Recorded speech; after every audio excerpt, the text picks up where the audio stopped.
Lights out, green flag, here we go.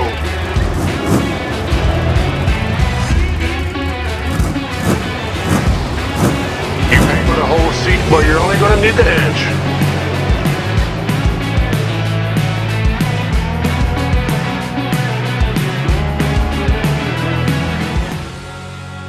The Thunder Road Podcast, telling the stories of the South Texas racers from the past and present. Hello, my name is James Parks, and welcome to another episode of the Thunder Road Podcast. I'd like to take a minute to thank our sponsors, Top Hat Signs and Designs, Proline Fabrication, 112 Bodies, and of course, S&S Monuments. On this episode, we have Bruce Barber, who is not Chuck Barber's brother. On this episode of the Thunder Road Podcast, we have Bruce Barber, local, I don't know, some folks call him a comedian. I still call him a race car driver, but tell us a little bit about yourself and who you are. First off, I'm not Chuck Barber's brother. Or cousin? Or cousin, not related to Chuck Barber at all. Did you do the 23andMe to prove that? Do you have any proof? No. Okay. No, I don't want to, just in case I am. But no, we're not related at all. I did go to school in Robstown. They had Barber Oldsmobile in Robstown, but not related at all. You sure? Yeah. Okay. Pretty sure. So. Well, now that we've cleared the air on that, how many years has that haunted you? Ever since I started racing, everybody's always come up and talked about my brother. And at first I'd say, oh, I didn't know you knew Randy. And they're like, no, Chuck. So, yeah, ever since I started racing. So you mentioned when you started racing. So one day you woke up and you were just a race car driver, or how did you get involved in racing? I was always interested. Ever since I was a kid, my grandmother made the hamburgers at CC Speedway from the early 70s to early 80s sometime. And so I got in free all the time. And did you get the secret recipe, or is there a recipe somewhere for the hamburgers? I don't know. I think it was that flat top that she had there. I'm glad they didn't do any bacteria testing on it. But anyway, it made great hamburgers. How old were you roughly when the hamburgers were cooking and you were running around there? Probably 7 years old or so. What do you remember of the Speedway at 7 years old? Well, the Flanagans were all there. A kid's perception of the racetrack might be different from the adult's perception. Yes. So as a kid's perception, what do you remember? What stuck out to you? Well, I remember walking up to the entrance, and they had this interesting concrete entrance, kind of a oval, kind of a ticket booth. They had the concession stands to the left of that pointed towards the track. And the stands were packed. I mean, everybody went there every Saturday night. There was no parking. Standing room only. Yep. You had to park on Flato Road because the parking lot would be full. When it was intermission, there was no room to walk in between the stands and the concession stands. I mean, for the time, they were raking in money. Yeah. It was really cool. I remember they'd line up I think they had 3 classes. They had stockers, hobbies, and super stocks. And when the stockers would get out on the track, seemed like they started 40 of them. And when they'd throw the green, the front of the field was already catching the back of the field. Yep. I mean, it was. Roughly what year do you think this was? 71, 72, 73. So when you say stockers, I'm assuming stock body steel cars. Yes. What kind of cars were out there? Do you remember? There were Fords and Chevys. I even remember some Novas and Camaros, stuff like that. I remember getting to the track one time, and there was a guy in the parking lot pulling his lights out of his car. Going racing? Pulling the tail lights out. Yeah, he did. He went racing. If I remember right, he hit the wall in the heat race. Was it Lawrence? No, it wasn't Lawrence. But, I mean, it was a nice car. It was a street car. Yeah. It wasn't a race car. But, yeah, that was pretty neat. So just out there in the parking lot getting ready to go race. No roll cage or nothing, but he was going racing. He was going racing. I don't know if he had a cage in it or not. I don't remember seeing one. It looked like he just drove there and decided he was going to race. It's whatever it takes. Yeah. Whatever it takes, going to have some fun. So those were the stock cars. What do you remember of the other classes? The hobbies was a step up. And, I remember the Flanagans had some I think they were like 55, 56 Fords. Yeah. That was really cool. I remember some GTOs or a GTO out there. I think that was Levi Taylor. And then they had the super stocks, and that's what I think James Maklachek was there. Dub Rollins was racing. Billy Hardcastle. I mean, these were some good race cars. Those were the hammers back then. Those were the guys that made racing in Corpus what it is today. Yes. And those are the names and the stories that we got to get out there. Hint. Yeah. No, those were, and I wasn't from a racing family, so I wasn't around any of those people except at the track. Yeah. So our family wasn't, we didn't build race cars, anything like that. And that was just, those guys look like heroes to me. So obviously you're going to the track with your family, your grandma's doing the concession stuff. I assume you just hung around the racetrack long enough that finally you decided to go on the other side of the fence and made it into the pits, or? Well, I started working also at the concession stand making cotton candy. So any of y'all about my age that have diabetes now, I probably contributed to that. You're welcome. But I kind of stopped going to the track for a long time. And I moved away, moved back. And actually when I was about 28 years old, that's whenever I finally said, I'm going to go racing. And I saw I worked on Volkswagens at the time, and I saw they had a mini stock class, and I thought, well, I'm going to build a Volkswagen Scirocco. So in fact, I was just talking about how cheap it was to buy all the tubing. I bought all the tubing to build this thing for like $200. You can't do that now. Probably made that tips off the cotton candy. Yeah. So, and I built it.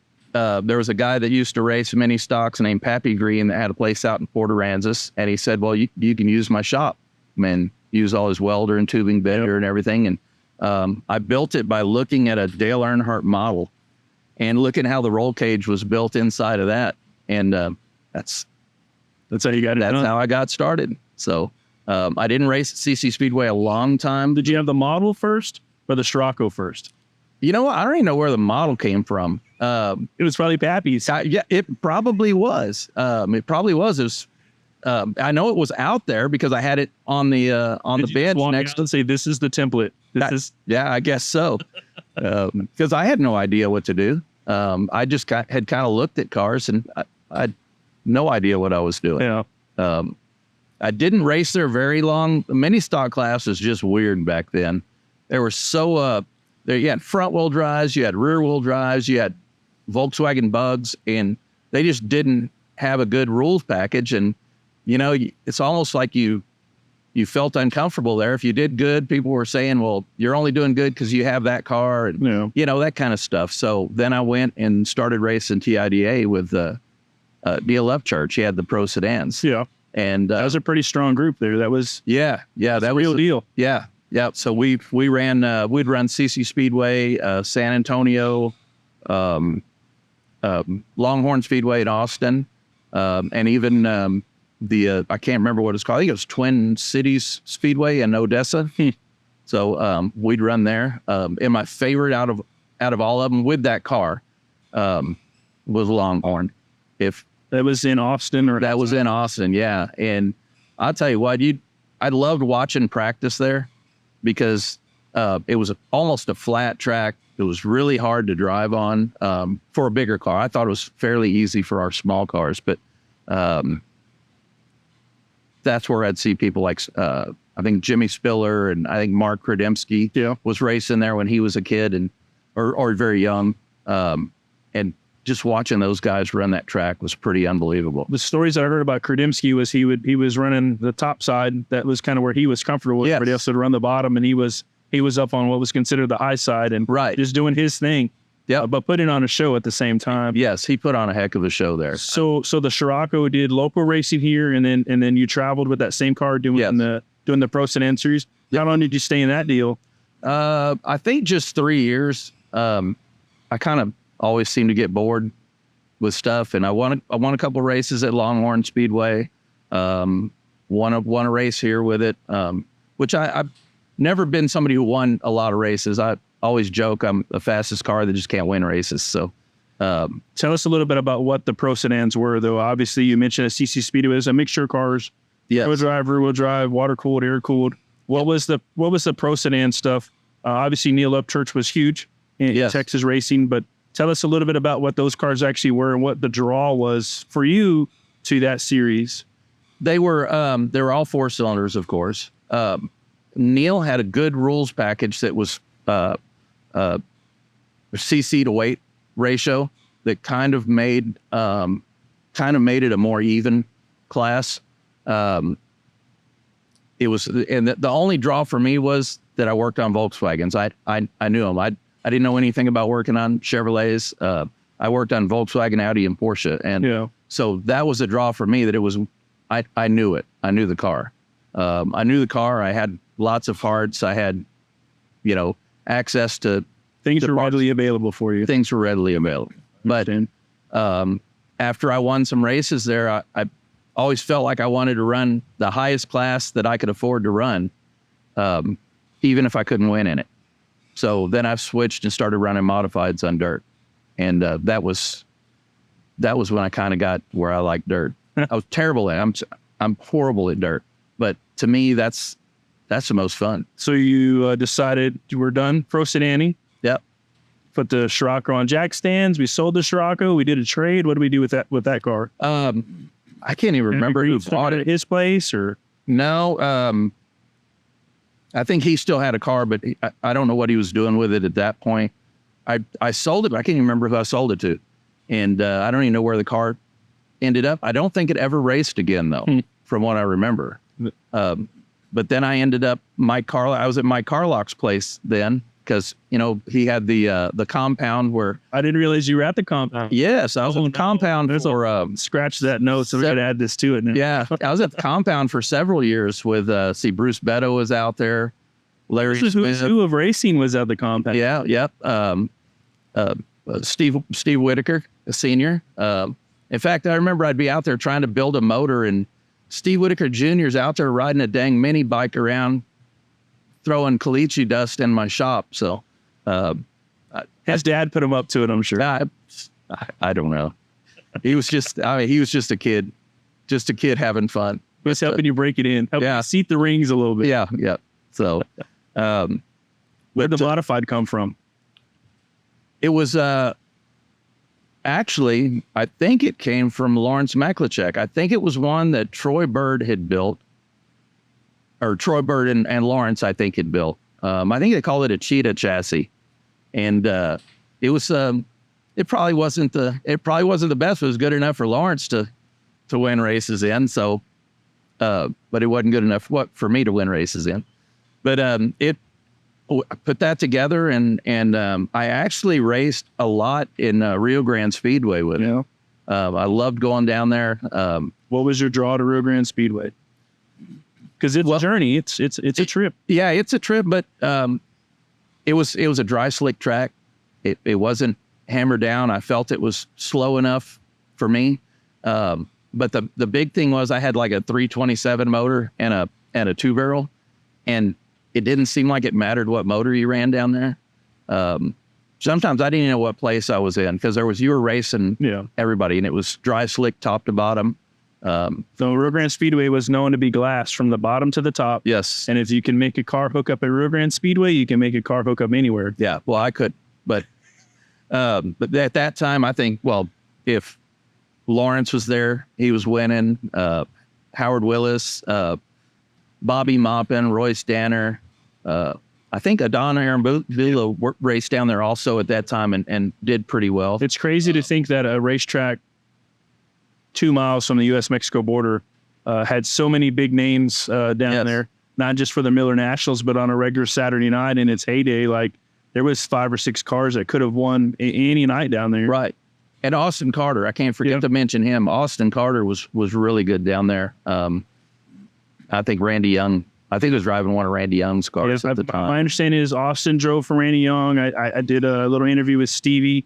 I didn't realize, but he drove some stuff for Randy as well as Lawrence. Yeah. Did you ever get to race with the legend GB Carter when you were doing your? Yeah. I whenever I think my first or second year at CC Speedway, GB started running there, And I ran there a little bit, but Did y'all have a summer handshake because you were both Scirocco racers, or no? No, I think he had a Rabbit at that time. I don't even know if he had a Scirocco at that time, but it's the same car, different body, same dimensions. There was the parts interchanged; they were the same. I got but you. He's definitely he's definitely a 4-cylinder racer and loves it, and he's very vocal about it. He's a diehard for sure. He's a diehard, man.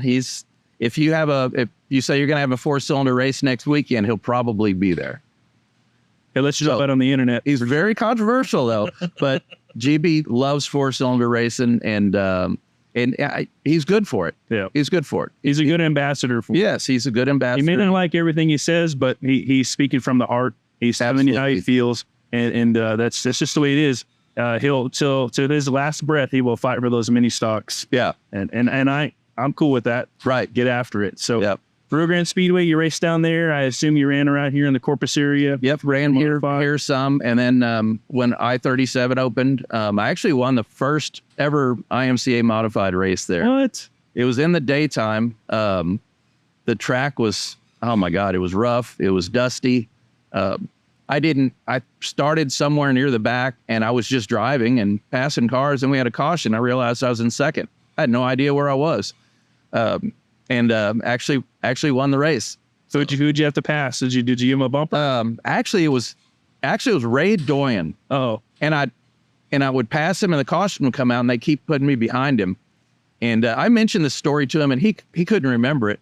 But then we were going down the back stretch under caution, and his trailing arm fell off. So that got me the lead. I didn't have to pass him anymore. But that was how I won it. But I was a good car up until then. I think I was going to pass him anyway. But that's my only modified win ever. A win's a win. A win's a win. That happened. Yeah, I don't count heat races. So whether it was a day race, a night race, track was rough. Yep. His trailing arm fell off. A win is a win. A trophy's a trophy. Yep. It's a bragging rights. And I still have the trophy. So. Did you have him sign it for you? No, the one that got away? No. Maybe when I'm interviewing him, he'll tell us that was the one that got away. When I mentioned it, he doesn't even remember it. He goes, you remember more stuff than I do or something. But did he tell you were making it up? You making No. So after the modified deal, did you just hang it up after that? No, I can't remember what happened, but it was one of my many times to quit racing. Sold everything. That lasted, I think, about 8 months. Bought another car, and that's when TAMS was starting, the Asphalt Modified Series. Yeah. And so I started running that, and that I loved that. We ran San Antonio, CC Speedway, and Kyle. So the TAMS series was originally promoted by Cody Beto? No, that was the sport mods. This was Wayne Norrell and Owen Pittman. I got you. Okay. So tell us a little bit about what those were. Well, it kind of started out as dirt cars that were kind of converted to asphalt. So it seemed like the first year or so, that's how it was. And then they started getting more purpose-built asphalt cars. Things started to change. Things started to change. But, still a dirt car could compete. Yeah. With the right driver, but it was a really cool class. It was 8-inch tire, 10-inch tire. It was 8-inch tire. Pretty much the same tire the factory stocks are running on now. I think. Yeah. I think they were Hoosiers, and they were 2-barrel motors. So it was very similar to what everybody's running now. Did you have one of those hog chassis? I did not, but I did get to drive one. So, which is a story you'll probably get to. I had finally stopped that again, and I don't know why I keep stopping. Whenever I start getting things kind of figured out, I move on to another class. And Owen had started running CC Speedway then at that time. So that's when I built the funnest car I ever had, which was that, I don't know if you remember the red Monte Carlo that you raced out at CC Speedway. We were running street tires. Yep. And that was a fun class. So who built that car? You? I got it from somebody, a guy named Steve Alphin. He had put a cage in it, and but it wasn't finished. So I got that, changed up the cage, lightened it a bunch, followed the rules, and took every advantage I could. And that was a really fun car. So coming out of the mini stocks, the Pro Sedan stuff, into the modifieds and then into a fender car, how did you work with that transition, and how did you know what really needed to be done in the building stage of that car? I would assume you had input from other racers. Yeah.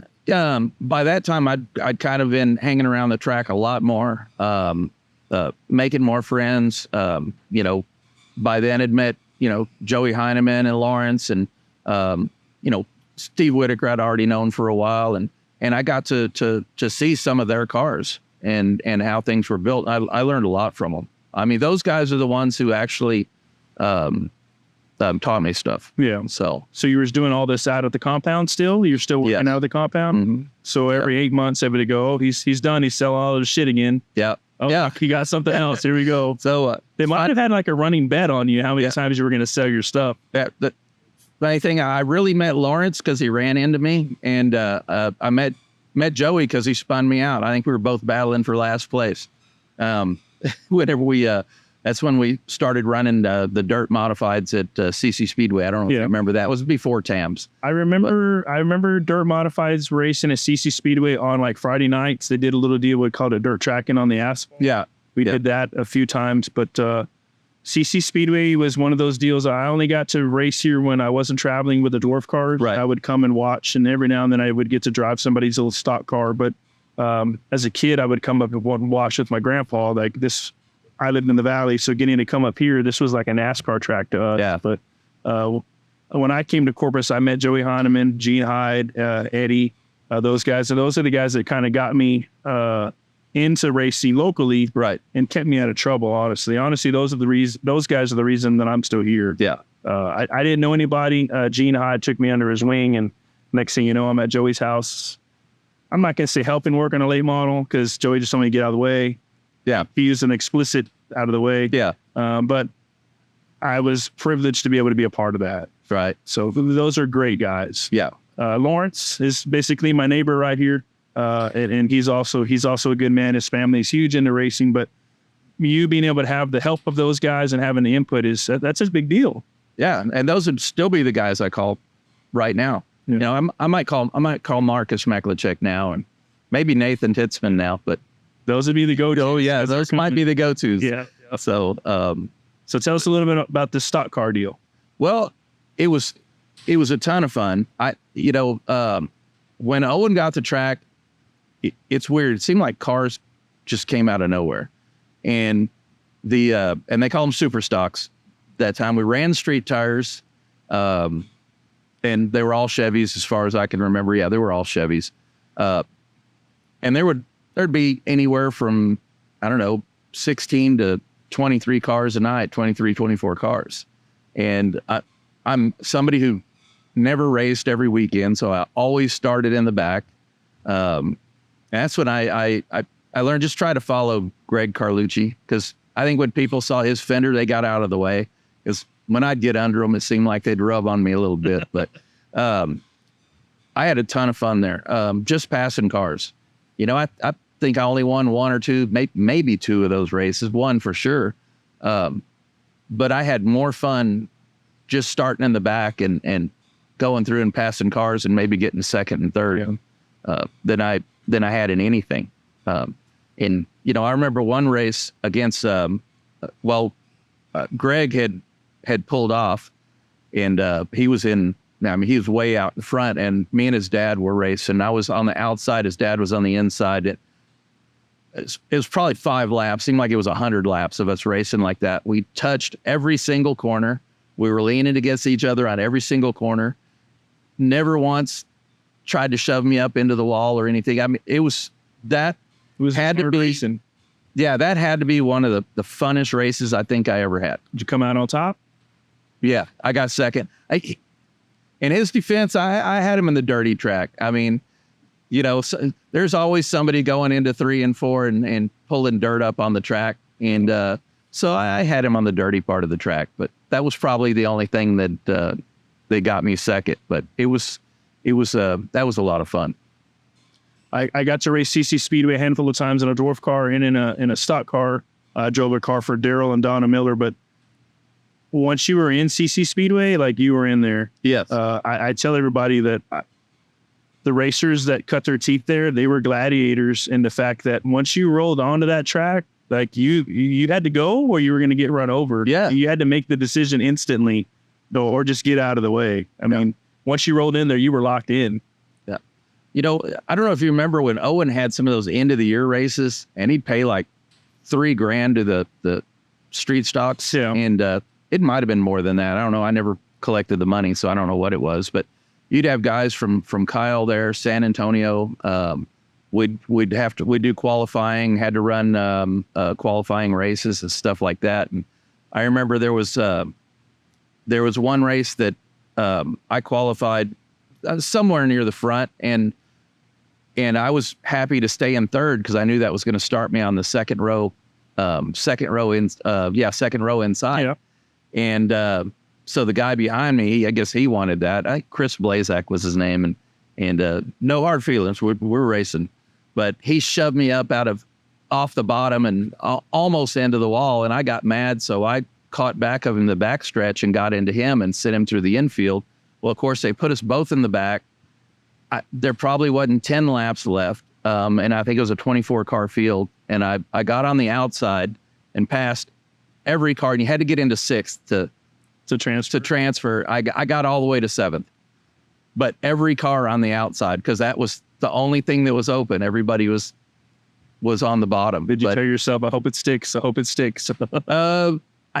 I don't know. It's kind of weird there. If you could ever get yourself positioned on the outside, it felt like it'd be okay, but I wouldn't have done that on street tires. I think we were on some treaded Hoosiers or something. San Antonio, did you ever get to run the big track there? Yeah. The stock car? Yep. Ran the modified there, ran the stock car there. I actually finished second in one of their Oktoberfest races and got DQ'd for 8 pounds light. Yeah. So should eat one of those cheeseburgers that Grandma was making. But it didn't matter. It was a heck of a race. I had a blast. I think I qualified sixth. I'm trying to remember the guy who I remember his face. I can't remember his name. He won it in a Camaro, and it got to where there's 2 laps left. All I need to do is protect second, and I didn't even try to pass him anymore. But I don't think I could have anyway. Yeah. But I didn't care. DQ me. Don't give me any money. It didn't matter. It didn't matter. You did what you wanted to do. Yeah. Prove to yourself what you were capable of, and you were able to move on from there. Yeah. Was that during the TAMS deal at the same time, or no? I'd quit the TAMS deal, but they were racing TAMS that night there. I think by then Dickerson kind of had control of TAMS. That's right. He was running the track. He was running I think he was running the late model series at that time, and then I think he had the modifieds also. So you knew it was going to come up. So we're just briefly going to touch on it, but apparently there was maybe a little fire. Somebody's trying to put a fire in your car. Well, that was or I don't even know if it was your car. It wasn't my car. Actually, it wasn't my car. I had decided I want to get another modified and was gonna get back into the racing. Sold everything for the 14th time. Yeah, because I quit again, and Joey knew my car was a piece of junk, and it wasn't done anyway. But he called me and said, "Hey, I'm trying to sell my car. Will you drive it?" And I said, "Are you sure? It's because it's me. That's Joey Heineman. He goes out and wins races, right?" So the only big shoes to fill. It's big shoes to fill. The only stipulation was I had to pull his motor out and put my motor in. All I had was a street stock motor. So it was a cast piston motor. It shouldn't have kept up, and it barely did. But I think I qualified sixth and was running third in the race. I think I was behind Newton Barta for a while, and I think he was driving for Ray Doyen and blew up or something. And so I was running third, but I realized, man, I'm keeping up with the leaders. Keeping up with the Joneses. Mark Krademski was leading. Bruce Barber was second, and I was actually trying to make a move on them. But then when we'd get in the straightaways, man, they just start pulling away. Well, there was a guy named John Heil, who's an awesome asphalt racer. I mean, everybody knows how good he is, but I guess made a little contact, flattened his tire. I took the blame for it. Apparently, he stuffed it in the wall and then proceeded to fling a fire extinguisher. But, you know, it hit the roof, knocked the mirror off inside. And I pulled in, they taped the roof back on. I went out and finished third. And, you know, everybody's like, you know, mad about it. And I'm like, and I told my wife, he wasn't trying to hit me with it. I said, if he wanted to hit me, he would have walked up and hit me in the face. You know, he wouldn't have thrown a fire extinguisher. So that's pretty much how it was. I'm sure I give him the blame. He probably gives me the blame, but it doesn't matter. I was there that night and sitting in the stands, and I was like, I wonder what he's doing. Is he, that's what he's doing. Yeah. Yeah. We raced after that on dirt and asphalt. Yeah. We didn't in the have other any moment, problem. things happen. It happens. Yeah. So did you get your own car after that, or that was enough for you? You sold everything again? Oh man, what did I do after that? I think I built my last car, which was, well, I didn't build it. Actually, I had Jimmy McLishek build me a sport mod, and you know, he built me the frame, and I took it home and put it together and assembled it, built the body, put it all together. Yep. Yeah, that's actually the car Brianna Witchy's driving right now. Really? Yes. She just won a feature in it. Yeah, that was 2 weekends ago, I believe. Yeah. She put on a good show. It was a great show. Oh my God. I hope I can drive that good when I go back. But apparently the car works. I'm just letting you know the car works. Yeah. It so I built it to run dirt, but then Cody Beto was starting the was it Texas Asphalt Limited Mod Series, and so I ran it there, and I mean that car was fast. It was very fast. It won some races, not with me in it. Joey Heineman driving it. I think Joey probably won every race. Did you make him swap motors or? No. If he put something in there, it would have been better than what I had. But I don't know if that was your stipulation for him. Yeah, you want to drive that car and swap motors? No. But he probably won 3 or 4 races in it. But you were still involved. Still involved. Then then I went dirt racing with it, and that was a lot of fun. Did something weird.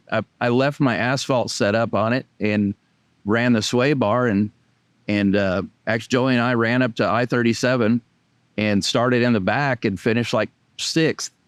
And they're like, wow, this kind of works. So I went back a couple weeks later, finished 2nd. And then I started trying to make it better and fell backwards. But we're somewhat of an innovator. Yeah. So, but then I after that I realized I wasn't I was moving up at work, working more hours at work. Realized that I didn't want to spend the time in the garage anymore. Adulting got in the way. He had to grow up a little bit. Yeah.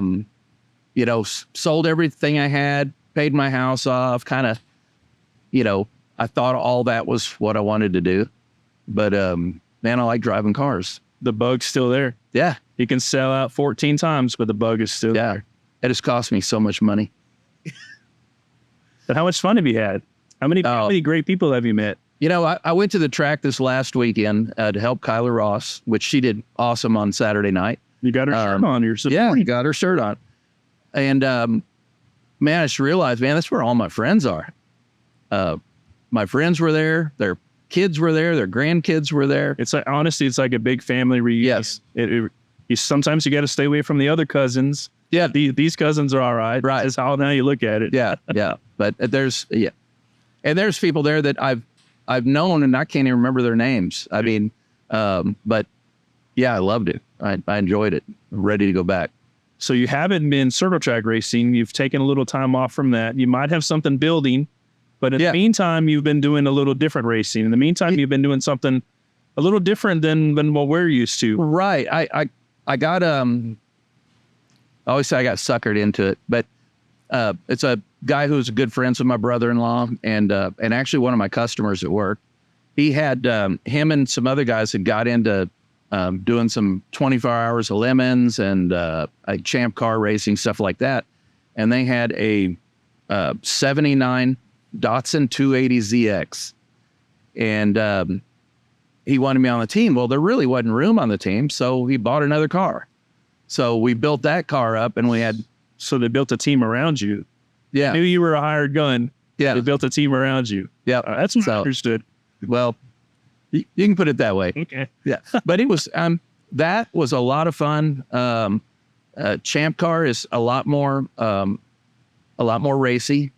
Lemons, they're about 25% of the field is a car that's fast, and the rest of them are rolling roadblocks. But there's some basic rules in this, is there not? Yeah, the cars are not supposed to be worth more than about $500, excluding all safety equipment.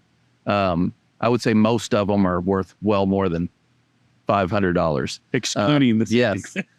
They put you in different classes. You know, C class, your car is lucky to even finish. B class is... Who rates them? Like judges. Okay. Yeah. So every car has to go through and the judges rate it. B class, it's got a chance of finishing, and A class has got a chance of winning the race. So are their hearts broken like when there's judges like judging these cars and they get a C rating and the guy thinks he's going to get an A rating? Like this? I think everybody wants a C rating. Okay. Everybody wants a C or a B rating. Nobody wants an A rating. So usually what you do is in the hood, under the hood, you put some stuff in there like bottles of scotch, snacks, all that to try to bribe them and get a B rating. But it's after we had several good finishes with them, it didn't work anymore. We were just giving them alcohol. You were just getting them drunk and feeding them at that point. Yeah, that was it. But we did win a race. When you win a race, they don't even talk about you. The ones that they want to talk about are the guys who are in C class that had to come in, in the middle of the day and change a head gasket and got back out and finished. They're committed. Yes. Oh no. Yeah. So I'm not changing head gasket, but sure. Yeah. Yeah. Well, we did. We had to. But that's the guys they talk about. I mean, that's what they want. They want the junk there, not junk. They want people having fun. I got you. And everybody needs to build a team. You need to build a team. You got enough race cars here. You need to build a team. Dudley counted motorized vehicles in here. It was 26 motorized vehicles. Yes. Go-karts and dirt bikes and everything. So I'm sure we got something we could put together. Yeah. Yeah. You need to. Actually, the last two times I ran, we raced against Travis Pastrana. He was really? Yeah. Yep. Y'all trying to bribe him? No, but he's a super cool guy. Is he? Oh, yeah. Yeah. Super cool guy. You can walk up to him, take pictures. He's willing to sit and talk to you about your car. Just a really nice guy. That's cool. And new adventures, new friends, new experiences. Yeah. Yep. He actually, there was another car from Corpus there. It was a really nice Trans Am. And it was not fast. It was slow. It seemed like you lap it every 20 minutes or so. And one time I was out and I go to pass a car and here's this Trans Am up underneath me passing me and I couldn't keep up with it. And when I came in, I was like, what happened with that Trans Am? They said, don't worry, Travis Pastrana was driving it. So he got in the Corpus guy's car and drove it and was super fast. And you got to race against Travis Pastrana. Yeah. That's pretty cool. Yeah. And in the Champ car, it's much the same scenario? Champ car's a lot different. Every car there is a race car. I mean, they're not, there may be some that aren't as good as others, but, and it's all kinds of different cars. I remember one time it's a Lexus SC300 that won it. Super fast. Huh. But we ran Harris Hill and San Marcos, which nobody even knows the track is there, but it's a really cool road course. Road course, yeah, 1.8 mile road course. There's MSR Houston, which is in Angleton, a 3.4 mile road course. And it's really cool. Team driving, so yeah. Some guys run. What do you determine the distance by laps, by time? By time. And at Champ Car, you're not allowed to have a driver in for more than 2 hours. So I think the reason they're doing that is for the people with smaller fuel cells or somebody has a larger tank. So that keeps them from going out there and running 3 hours. Yeah. Fuel mileage game. Right. So You told me earlier that you drew the shortest straw and had to drive the night shift. yeah, we only ran one 24-hour race, which we did prepare for it. We had probably the best lighting of any car out there. And I had to run both my stints were at night.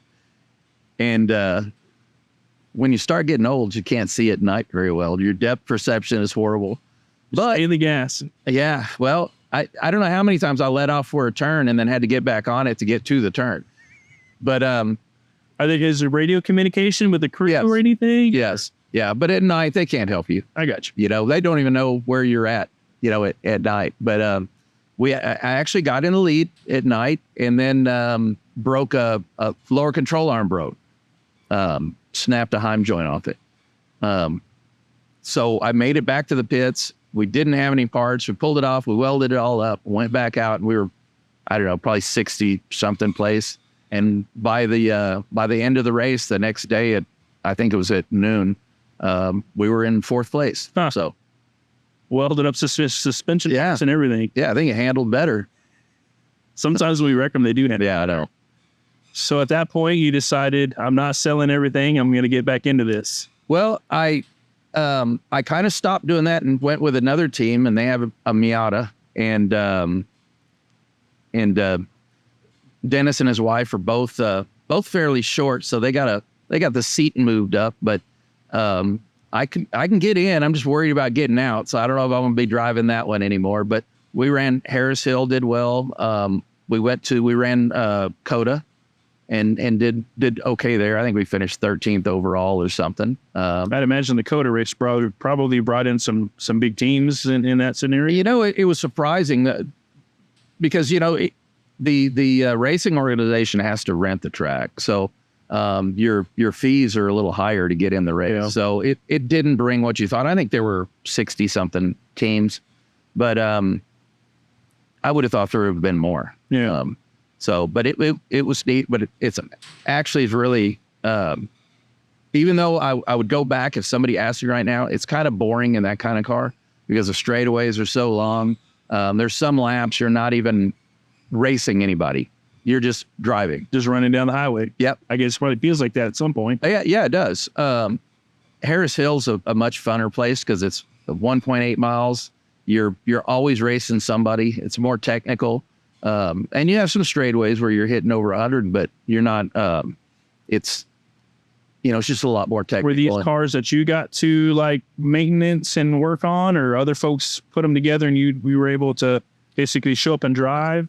I mean, 'cause you got to have some faith in these things. Yeah, the Datsuns, we all would show up out there in Port A. He had an air conditioned shop and everything with a lift, and we would all show up out there and we prepped those cars. The Miata, Dennis and Tanya, that own it, they built it. They do everything. We split, consumables, tires, brakes, oil It changes. was a joint stuff like venture that. at that point. Yeah, but if we wreck it and cave a fender in, we split the fender.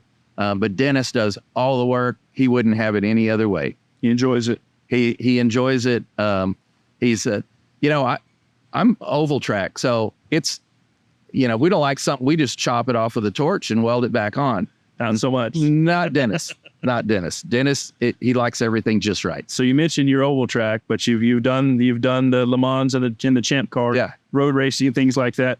What did you feel what did you feel best fit you? Servo track racing? I have more fun with circle track racing.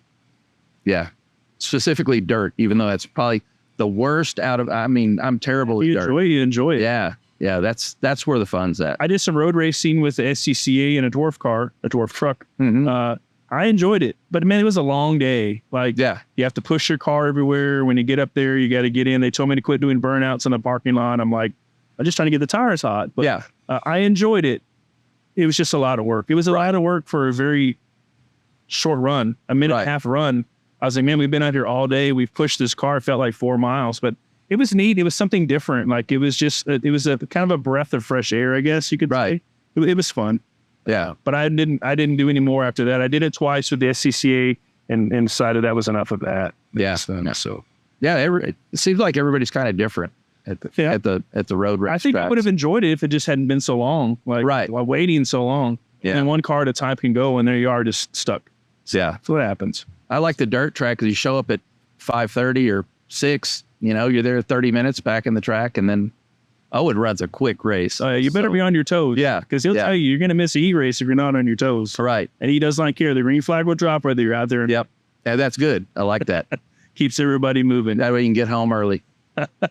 Let's talk about something. So obviously we put a post out there trying to see who does the viewer and the listeners want to see, and your name came up, but it wasn't just your name, like your nickname. So they call you the comedian. Any idea as to why that might be? I've got a smart ass comment for everything, I guess. But I'll tell you, man, Lawrence Baklicek and Joey Heineman have me beat.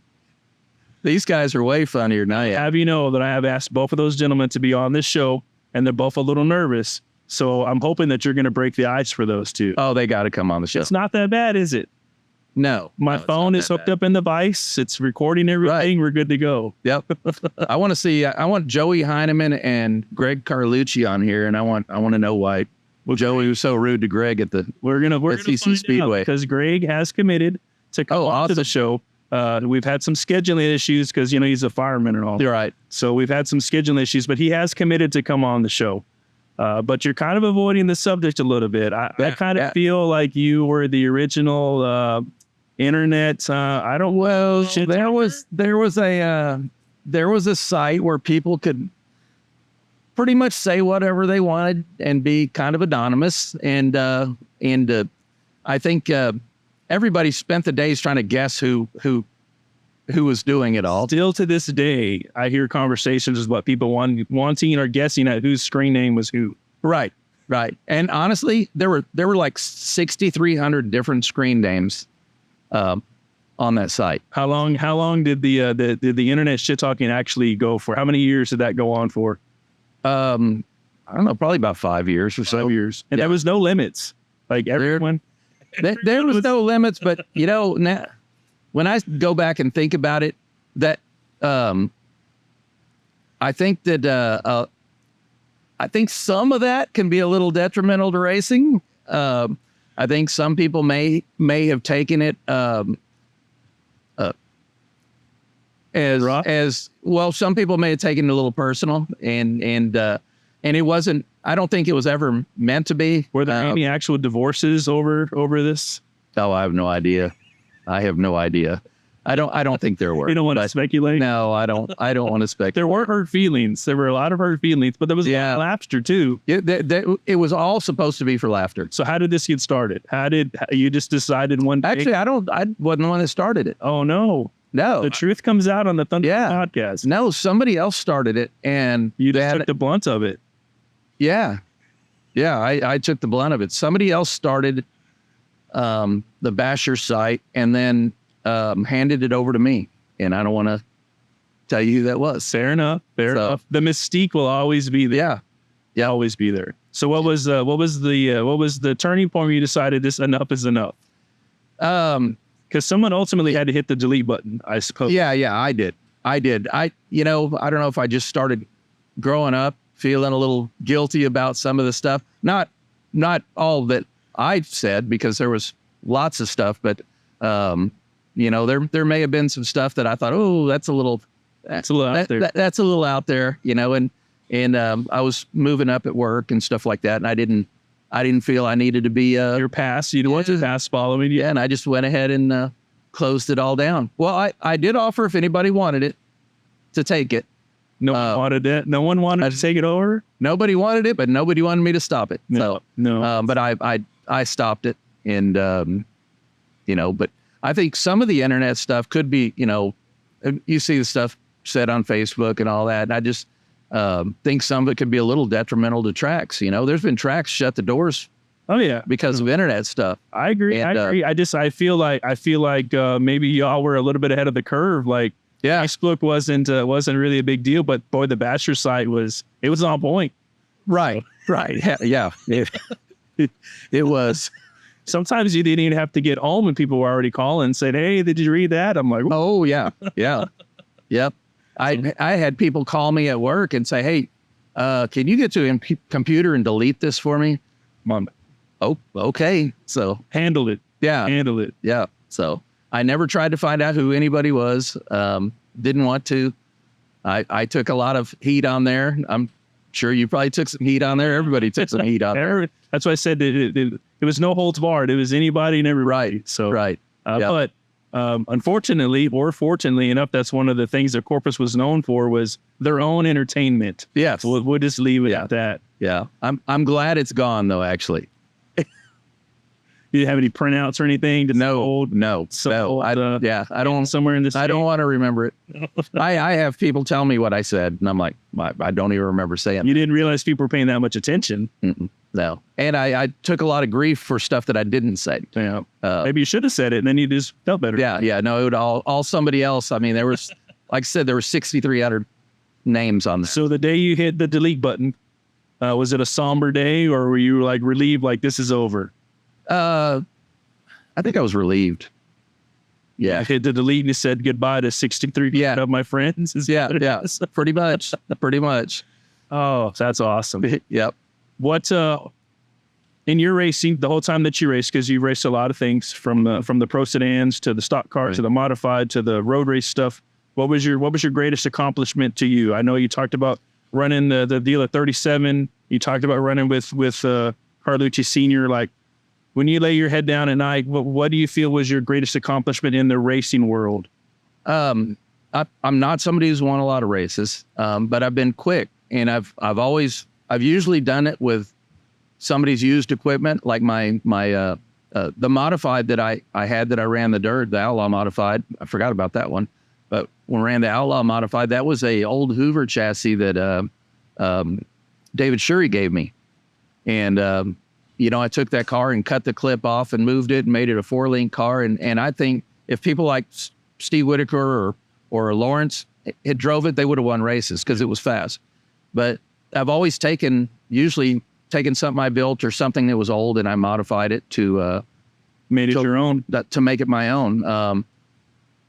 And just to take that and make those cars fast is something I'm proud of. That's cool. Nothing wrong with that. And what does the future hold for you? Where are we at? Because I haven't seen on the internet you have stuff for sale, but I see you've been looking for some stuff. Yeah, I'm making a comeback. This lasted 3 years now. Lawrence gave me he called me up and did he ask you if this is a comeback tour again? Well, he said I have a bunch of cars and I need to get rid of some of them. If I give you one, will you race it? And so I said sure. So I didn't tell my wife. And Lawrence and his wife showed up with it on a trailer, and my wife was not happy. Sometimes it's easier to ask for forgiveness than permission. Yeah.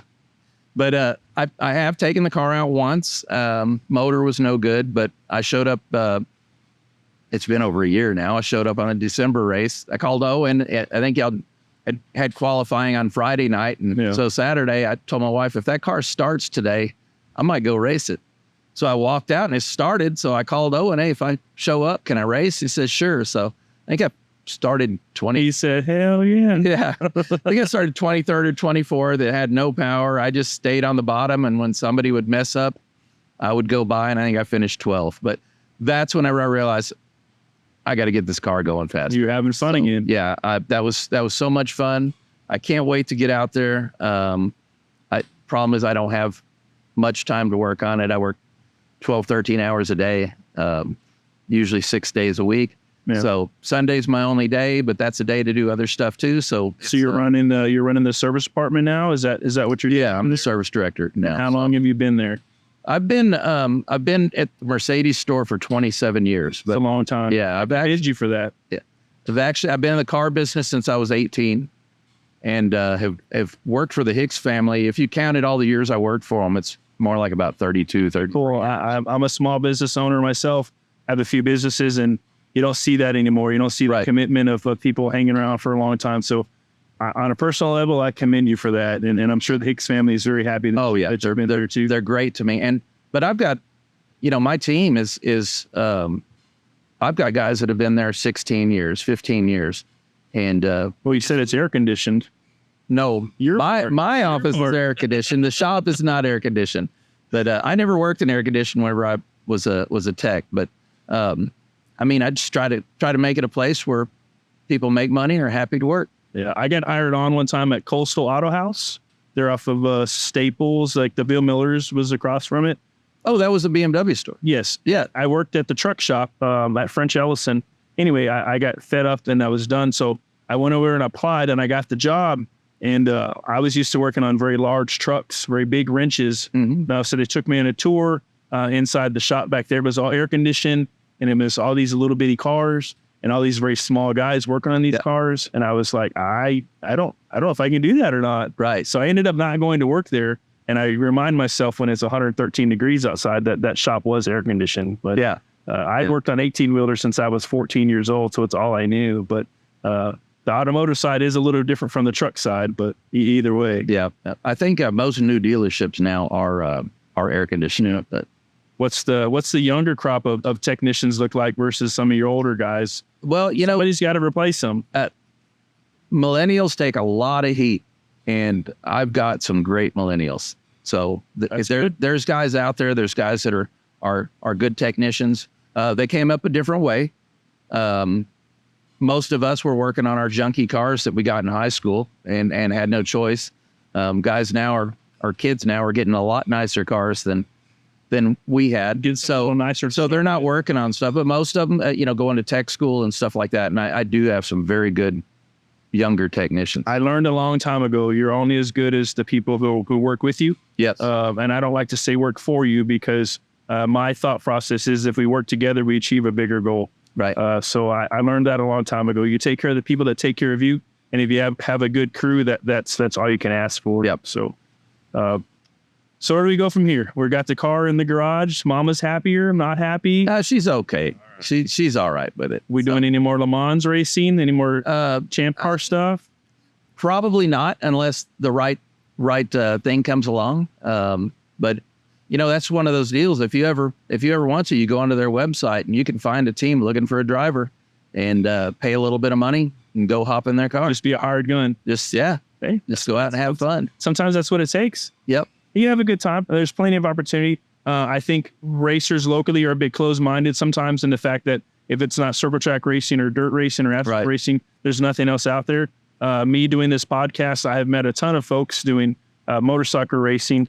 They're actually doing flat track racing across the street right now. I've met a ton of folks that did drag racing. I met some older guys that were wheel standers doing drag racing. I didn't even know those guys existed. Yeah. So within the Coastal Bend, it's not just circle track. There's a wide variety of stuff. Right. And racing's alive and well right now. You look at all the kids out there. I mean, Kyler Ross, Brianna Witchy, Nathan Titzman, Parker Titzman. It's a young breed coming. Look at Tripp Whitmire. Yep. I mean, there's a lot of younger people out there, and it's going to keep going. The talent is there too. Like all those names that you named off there, plus some. There's a ton of them have a ton of talent.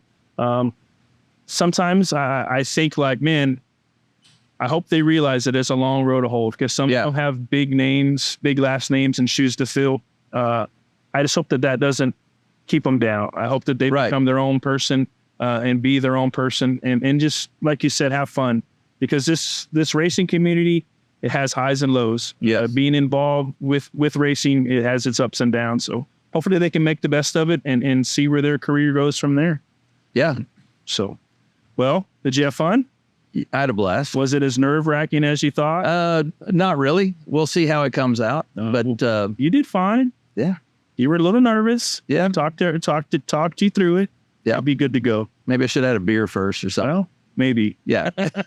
Well, Bruce, thank you for coming on the Thunder Road podcast. We appreciate your time, first of all.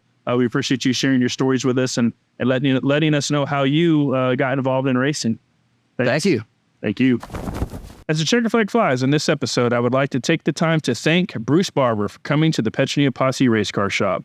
I would also like to thank our sponsors, Top Hat Signs and Designs, Proline Fabrication, 112 Bodies, and of course, S&S Monuments.